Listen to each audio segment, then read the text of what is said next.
Glück auf! Welcome back to the course Design of Information Systems.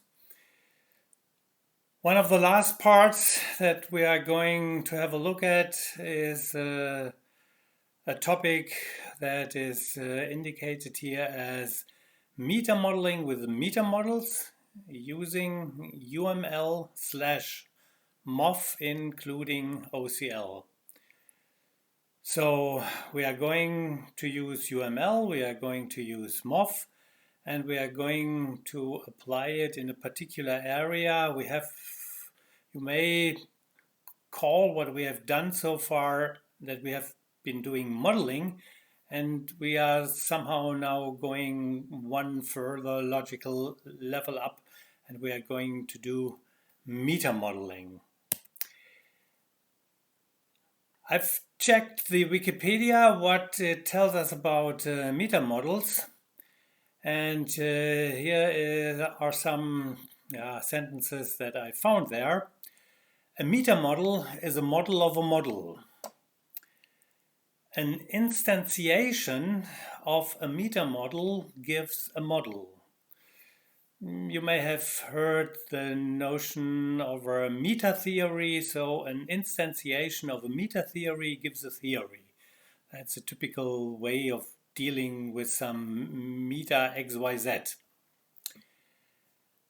Wikipedia tells us further on, metamodeling is the process of generating such metamodels, and metamodeling is the analysis, the construction and development of frames, rules, constraints, models and theories that are applicable and useful for modeling a predefined class of problems that are somehow, in quotes, meta problems.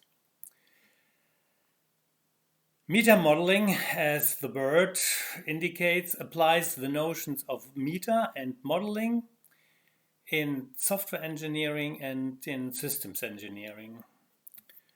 Metamodels are of many types and have diverse applications.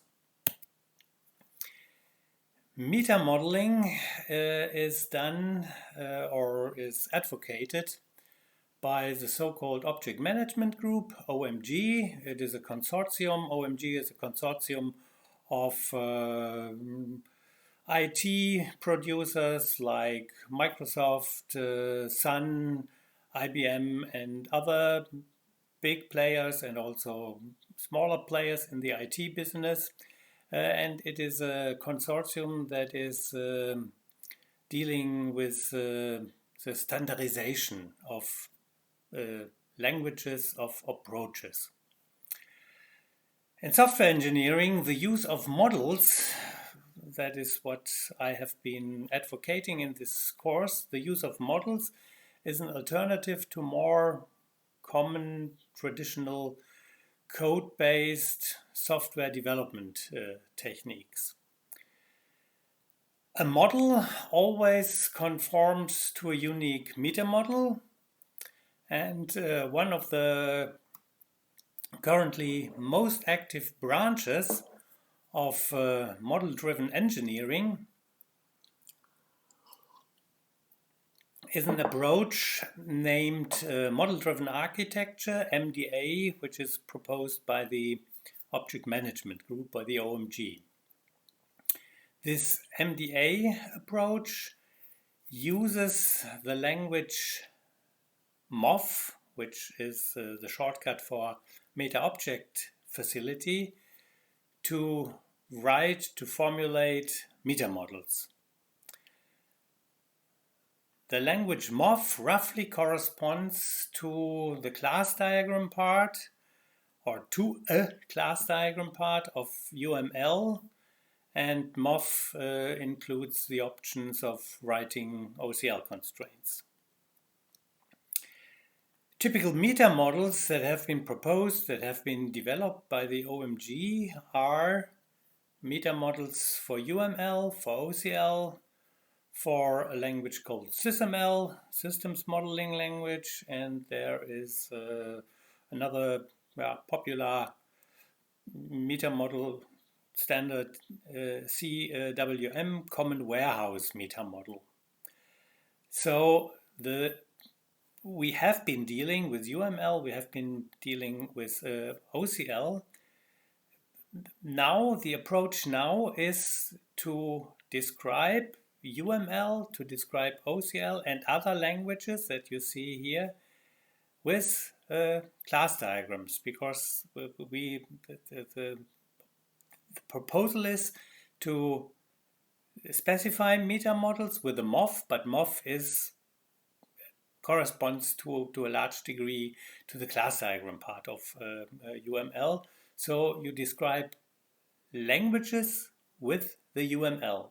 Previously, we have been describing, say, a library system, a social network system, and other things like this, or a chess game with the UML. And now we take part of the UML, which is called MOF, and we describe languages with this part of the UML with a MOF. This description of the language is then called a meta model. Yeah, such languages are defined, can be defined as MOF meta models. That means models are formulated with MOF. The approach in MDA, in the model-driven architecture, comes along with 4 levels or 4 layers. These notions are used as synonyms, more or less. So I shortly name the layers. We have the layer M3, that's the MOF layer. We have the M2 layer, that's the UML layer. We have the layer M1, that's the user model. And we have the layer M0, these are the user objects or the user data. User objects, model, meta model, meta model. And you see here the language that I was talking about one slide before is the MOF, and another language that we have been using all the time is UML, and these appear here on different layers, on different levels. So what we have been typically talking about is, we have been talking about profiles, or in the social network we have been talking about users in the library model. So the example here, this slide is taken from the description of the MDA from an OMG document. So the typical level previously we have been talking about and here are some examples for the model layer. It's a level of a stock share, an operation like ask price, or we may have an attribute like sell limit order or whatsoever. Some classes, operations, attributes, and so on. So here we are on the model, on the user model layer. And when we have been then building instances in form of object diagrams, and then we come here to, say, a concrete share, namely ACME software share, and then a particular number. So this is an object belonging to this class here. Here we have an object model, here we have a class model. So here we're on the object diagram level, here we're on the class diagram level. What we now do, or what is done in this 4 model level, we consider the different concepts that occur in the UML, in the language, again, as things that could occur in a class model. So we have a class called attribute, we have a class called operation, or we can have a class called component, and then we will also have a class called class. And when doing so, we get to the UML layer and we are building a meta model. Because when we are instantiating attribute here, then we are going here, for example, when we are instantiating the concept attribute, then we are going here to the attribute cell limit order. And we can iterate this process. We can not only describe the UML here with the concepts that occur in the UML, but we could describe the language OCL with these concepts here, or we could describe the other language here, the other languages here, SysML and CWM. We could describe it here as a meta model. So in principle, we have here different languages, UML, OCL, SysML, and then the idea comes close, okay, we take another language that's, or there is another language that's the common language with which we describe UML, OCL, SysML, and that's the MOF here. And so that's how this four level architecture comes up with the user objects, with the model, with the meta model, and with the meta model. So, and then on the MOF level, you will have not classes, but we'll typically call it differently. You will have the concept of a meta class, a meta attribute, and a meta operation. So this is in principle the four-level architecture of the MDA. One can do an analogy to programming languages here, a nice analogy to programming languages with respect to these four levels. So yes, we know what one specific Java program is. So here on the model level, one can have in an analogous abstraction layer one specific Java program J. And then we can have one execution of this Java program J.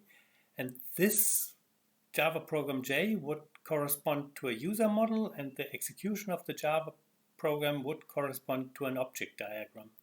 Yeah, for the Java program J, there are many executions of J.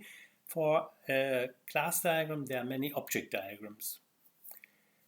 How is now Java or a programming language typically described? The syntax definition of one programming language can be done with a context-free grammar, and the context-free grammar will be typically formulated in the so-called EBNF notation. So you can have Java described with a context-free grammar, which is in EBNF notation, and you can have a different language, say an old-fashioned language like Java, that is formulated in the EBNF notation. So you have different languages here, but this EBNF notation is something which is one abstraction hierarchy above the concrete definition with a concrete context-free grammar.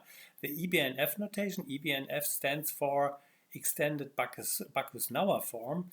This is a sort of standard. It's a description how context-free grammars are formulated. Yeah, you can check the Wikipedia for EBNF, and then you will find something. You can learn something about the EBNF. So this is exactly these four levels: execution of a Java program, one specific Java program, the context-free grammar of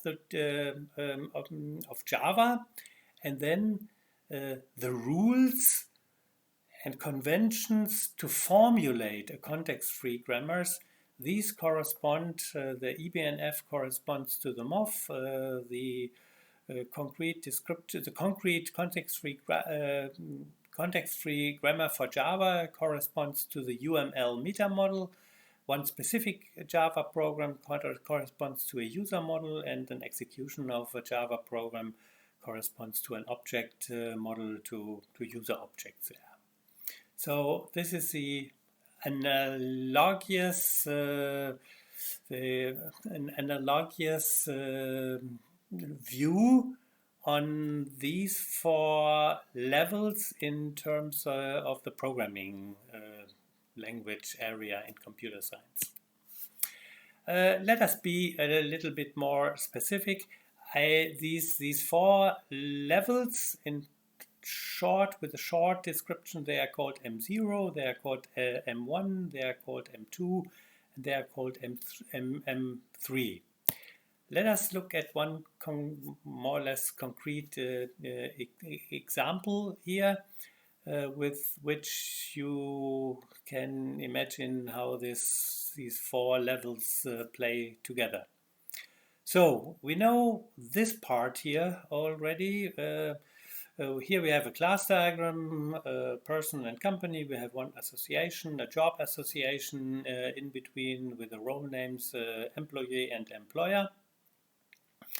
And here we have an object model, an object diagram. Ada is a person, IBM is a company, and Ada works for IBM. Ada is the employee, and IBM is the employer. So these user objects on the M0 level, we have an object model that is an instantiation of this class model.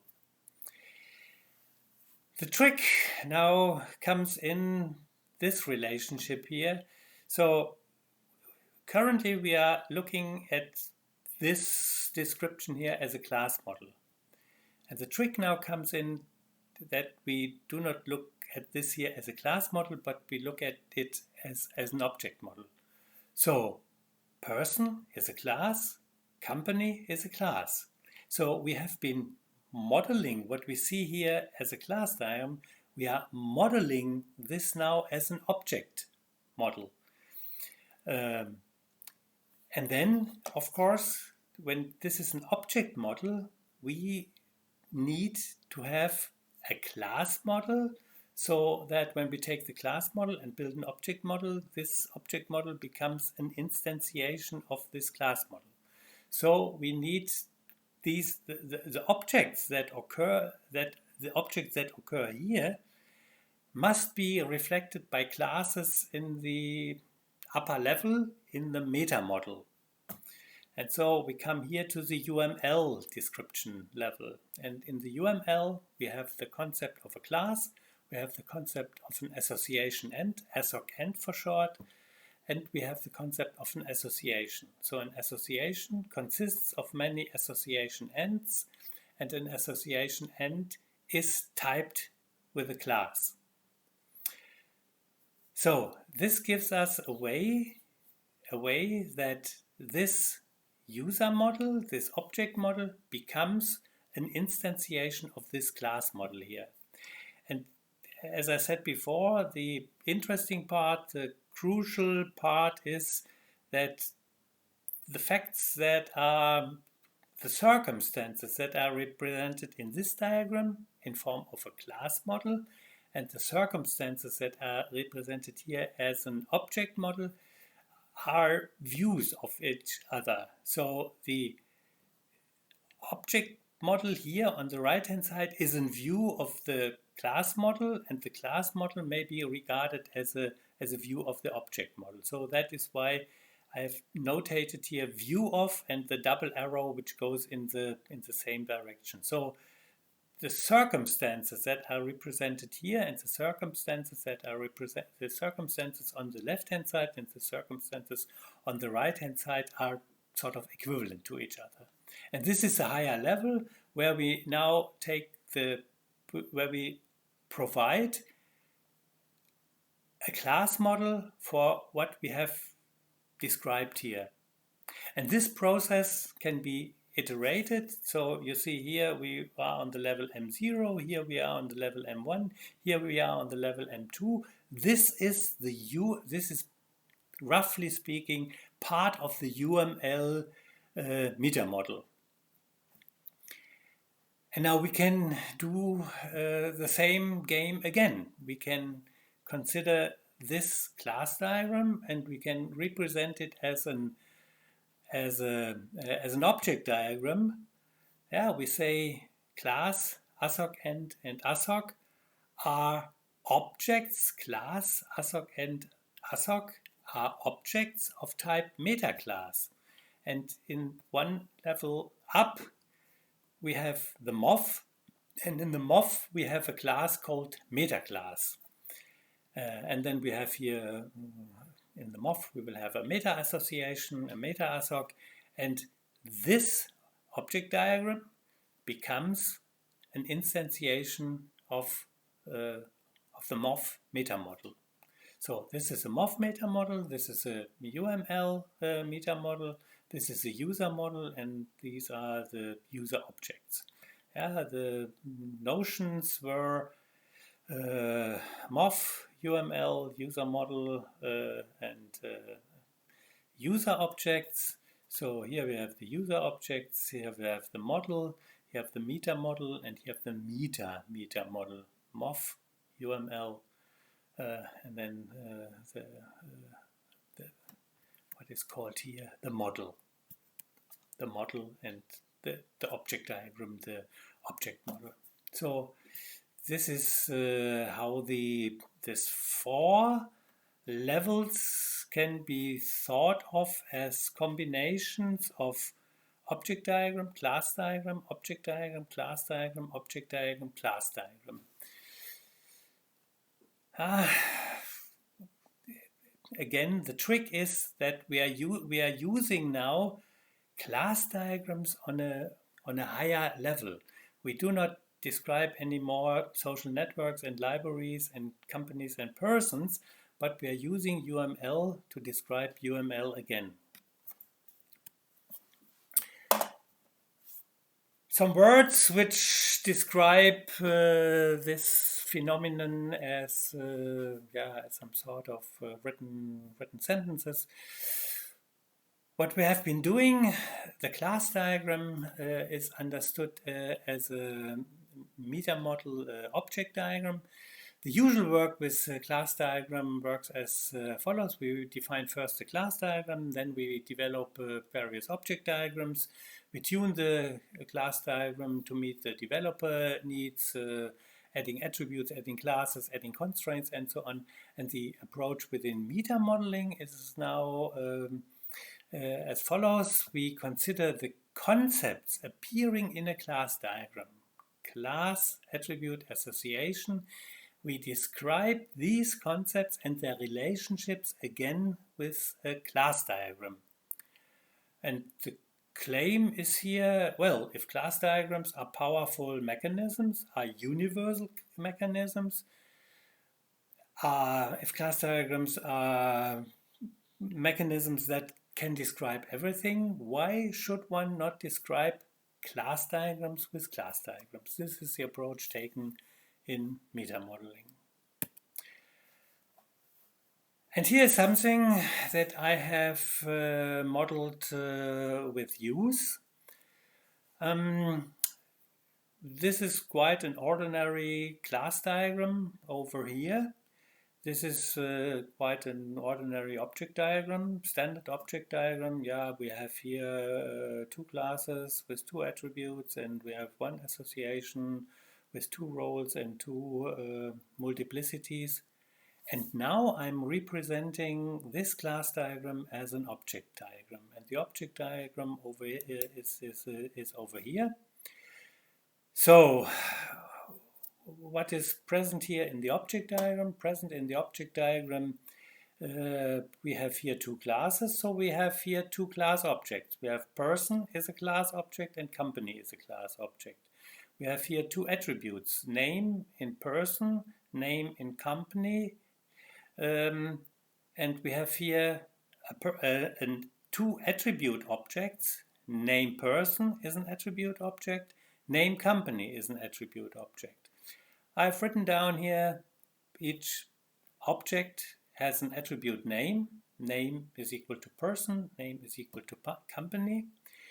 Here the name person object, the value of the name attribute is name, and the name company object, the name attribute is equal also to name, because both attributes are called here name. And they are, in order to indicate that there is a name attribute in the person class, there's a name attribute in the company class, we have here a link. This is the attribute and this is the class. And this is now reflected.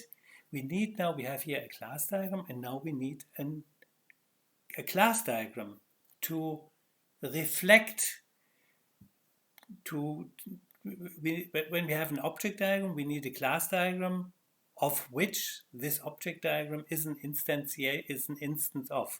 And so we have here a class called attre and a class called class.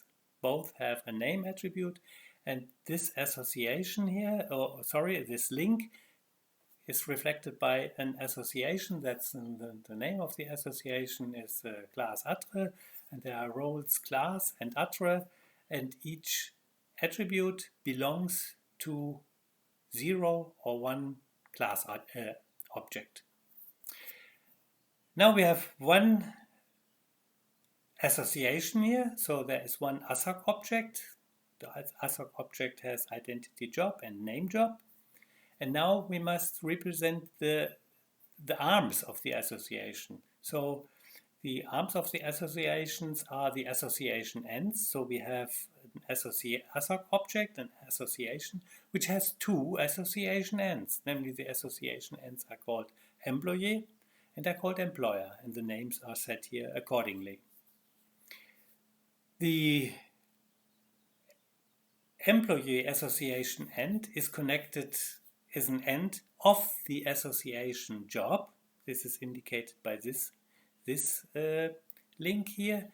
And the employee association end is typed as a person. And this is indicated by this link here.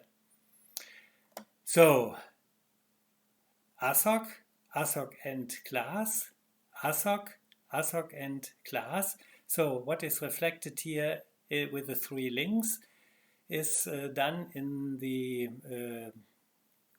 meta class diagram, in the UML, in the description of UML, in the UML meta model with two associations which connect association end and classes, and another association which connects ASOC and ASOC end. And in the multiplicities, we are now formulating our understanding of what a good object diagram looks like, and we are formulating also the rules about what an association looks like. So an association has at least two association ends. It can have 2, 3, 4, and so on, an arbitrary finite number of association ends. On the other hand, an association end belongs to exactly one association. And an association end is typed by exactly one class. So the phenomenon that employee is typed as a person here, that is reflected here in the multiplicity 1. An association end has exactly one class by which it is typed. On the other hand, a class may be used in many associations and in many associations end as a means of typing. It is not the case here, so we do not use a star in this concrete example, but in general, a class may occur in many associations. This is reflected by the star here. Yeah, and so the language design of the UML class diagrams is done here by